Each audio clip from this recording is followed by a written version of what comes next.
For our next video, we are going to be talking about inequalities. I know you've seen inequalities in the lower school, but now we're going to be applying them to 1- and 2-step equations. So let's review what the inequality symbols look like. Less than is almost like an L, less than. Less than or equal to, because you can see the equal sign in it as well. If I cover this part up, it's equal to and it's less than. Greater than is greater, and then greater than or equal to also has an equal sign in it as well. So how would I graph these? If you graph them on a line, here's what I'm looking for. Your target number is your constant term. We're going to put that in the middle, -8. And now I want 2 integers to the left and 2 integers to the right. That's how we fill out our chart. Now, it says that x is greater than -8. So because it's greater than, it's going to be an open circle. Open circle means -8 is not a part of the solution, but everything around it is a part of the solution. So when your variable is on the left-hand side, only when your variable is on the left-hand side, this arrow is going to match the direction of my arrow. So see how that arrow is matching this arrow? Because x is greater than, meaning all these numbers are greater than -8. -7, -6, -5, 0, 100, 100,000. All these numbers are greater than -8. If I look at number 2, it says x is less than or equal to 5. So my target number is 5, 6, 7, and 4, 3. Now, this one, it's less than or equal to. So that means it can be 5. So the more ink you have, greater than equal to, then that gets a bubble because it's more ink on your circle. And remember, we're looking for numbers that are less than 5. So this arrow is going to match this arrow. Okay? All right, let's do 3 real quick. So -3, -4, -5, -2, and -1. It's open circle because it's not -3, and then my arrow matches the direction of the arrow on paper.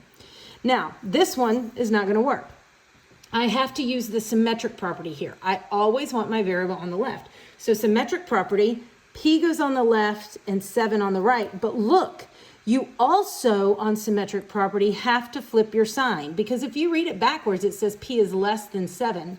So P is less than 7 is the same thing as 7 is greater than P.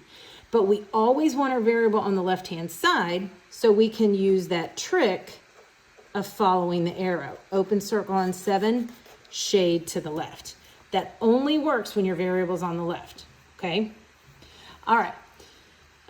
So when we translate, is less than, so a number is less than, not equal to, but is less than 4. So that's what it looks like. And then on my chart, 4, 5, 6, 3, 2, open circle, and shade to the left. A number is greater than or equal to -18. So -18, -19, -20, -17, -16. It is closed circle on -18 because that is part of the solution, and anything greater than that. Now, these always trick me up, so I have to read them to myself. It says a number is at least -2. So I think to myself, what does it mean to be at least -2? Well, if it's at least -2, that means it can be greater than -2 as well. So, and is greater than or equal to -2. And -2, -3, -1, 0, -4. So it's closed circle and shade to the right. Now, a number is no more than 9. If it's no more than 9, that means it can't be 10. So it has to be numbers less than or equal to 9. And my graph. Now it says a number is at most 40. That means it cannot be 41. So it can't be greater than 40. It has to be less than or equal to 40. And of course, when I shade, it's closed circle and shade to the left. All right, now, what does it mean to be a solution to the inequality? This is just where we plug it in and we ask ourselves, if x is greater than or equal to -6, does 4 fit this bill? Is 4 greater than or equal to -6? Yes. 11. Is 11 less than 8? No. 15. Is 15 greater than 15? No. Is 1.7 less than or equal to negative 1.6? No. So that's how we fill those guys out. We just ask ourselves and we answer yes or no. All right. Now, when I solve inequalities, so now I'm going to solve them, I do the same steps as I've always done. But remember, if you multiply or divide by a negative number, you must flip the inequality. This is when a light bulb goes off in your head. So I want you to highlight this whole piece right here.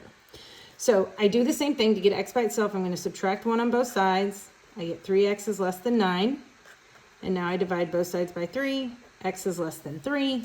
And of course, I'm going to graph it. Open circle on 3, shade to the left.